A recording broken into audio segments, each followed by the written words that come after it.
Hey guys, welcome back. Welcome back to the channel. Appreciate you guys tuning in. I want to quickly announce a cool partnership we have with GruntTalksMLB.com.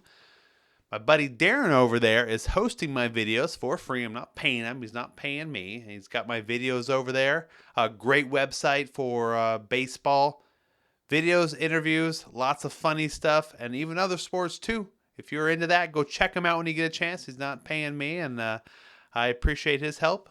So thanks for that, Darren. Today we're going to talk about the 1953 top set and its errors.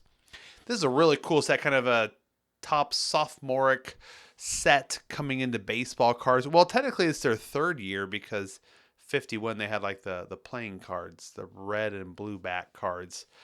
But still brand new on the scene. This set has 274 cards. They are numbered 1 to 280. Wait a second, is that right? Yeah, it is right, because they actually had 6 cards that they never made. 253, 261, 267, 268, 271, and 275. They were never made, those cards, because the players that were on there, they couldn't secure the rights from Bowman. They're kind of dealing with legal battles with Bowman as Topps is coming onto the card collecting, card manufacturing scene at the time. Of course, Topps did get the upper hand later on. So these are very unique cards because they are all paintings of the actual, artist depictions of the actual players, not photographs.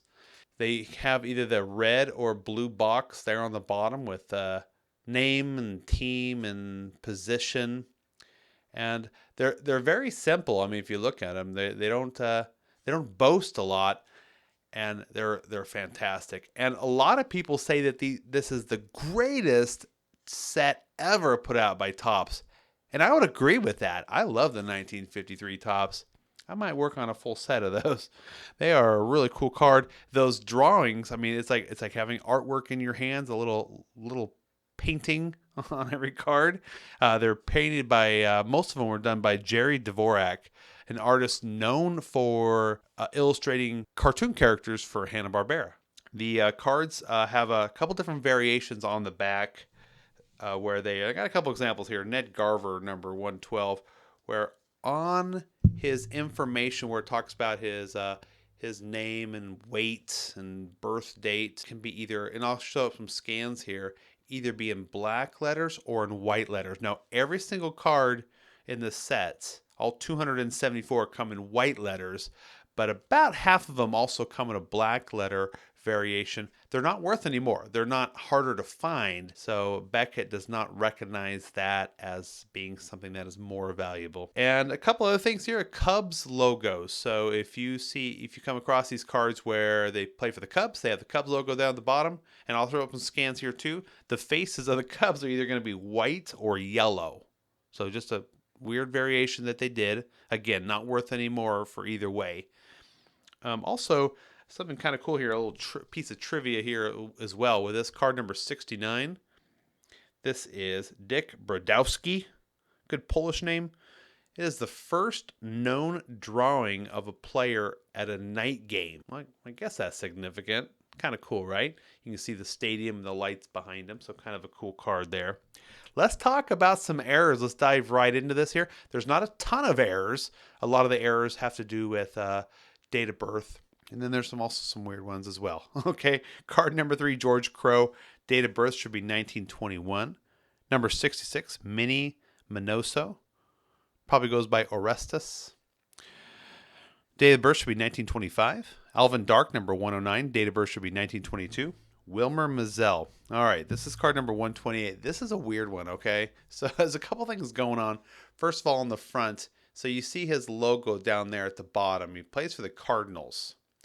Now, every Cardinals card in the set has the Cardinals logo with red birds. For some reason here, Wilmer has black birds. Now, Cardinals should be red. I mean, I don't have a bird book in front of me, but I'm pretty sure they're supposed to be red. Well, they're black on his, and I don't know why. It's an uncorrected error. They never did actually come back with red birds for this guy.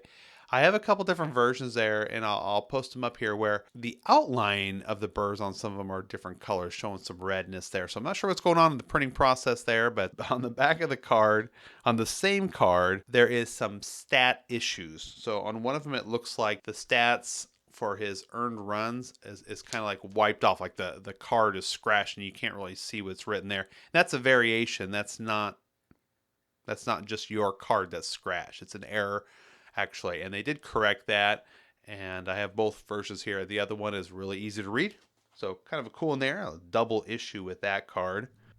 Moving on. Hall of Famer 151 Hoyt Wilhelm. Wrong date of birth. Should be 1922. But also a second error here where it says his first pro season was in 1952. It should be 1942. Okay. First line of the bio on the back. Sorry about that, Hoyt. Moving on here, number 185, Jim Pendleton, rookie card, date of birth should be 1924. Number 187, Jim Fridley. Now, this is a weird one here. Okay, so on the front of the card, here's Jeff Fridley. It says that he is an outfielder. Well, there's a couple different variations of this card where the R, an outfielder, is missing, and there's some in between there where it's kind of like faded. So I have the corrected version, and then I have one where it's faded. Well, I have a buddy here, Nick, online that I met recently. Well, he kind of collects this particular card, and there's actually 4 different versions where the R kind of fades into nothing. The one that is completely invisible is the rarest one. None of those are recognized by Beckett. They don't point it out as an error. So even though the missing R is the one that's hardest to find, you can't really find any value with it there. So if you got it, hang on to it. that's the moral. Moving on here, number 214, Bill Bruton, rookie card, date of birth should be 1925. Pete Runnels, number 219. Now, this is a funny one here. Played for the Washington Senators, but that's not his picture. That is a picture of Don Johnson, his teammate. Okay, so now, yeah, we've seen cards where they put the wrong player on the card, and sometimes it is his teammate, where they maybe look the same or whatever. But this is a painting, so it's funny that they got a painting mixed up with someone else there. So poor Pete, you did not get your picture on there. I'll show a side-by-side picture of Pete Runnels and Don Johnson here. And you see they don't really look the same, but they were on the same team at the time. All right, number 257, Bob Boyd rookie card. Date of birth should be 1919. They got that one wrong. None of those date of birth errors are corrected. There's one more card here. This is the Satchel Paige, number 220. Here it is, man. I love this card. This is an awesome card. It's in my top 10 favorite cards of all time. I love this card. This is the only Topps card that Satchel Paige ever appears on during his playing years. He was in a couple other issues like Leaf, but as far as Topps, this is it. So it's a really cool card, iconic, kind of going through the roof here in prices lately. And there is a mistake in this one. They misspelled his first name. They gave him an extra L. Satchel should only have one L. So poor guy. Did not correct that one. Other valuable cards are obviously the Willie Mays and the Mickey Mantle. Those are the 2 big ones in the set. If you got those, you're doing pretty good. Those are some good ones to hang on to. That's it for the 1953 set. Really cool one, man. Guys, I want you to leave any comments. Do you guys like this set? Is it one you collect? Is there any errors that I might have missed? Leave them down below. I hope you guys are liking and subscribing.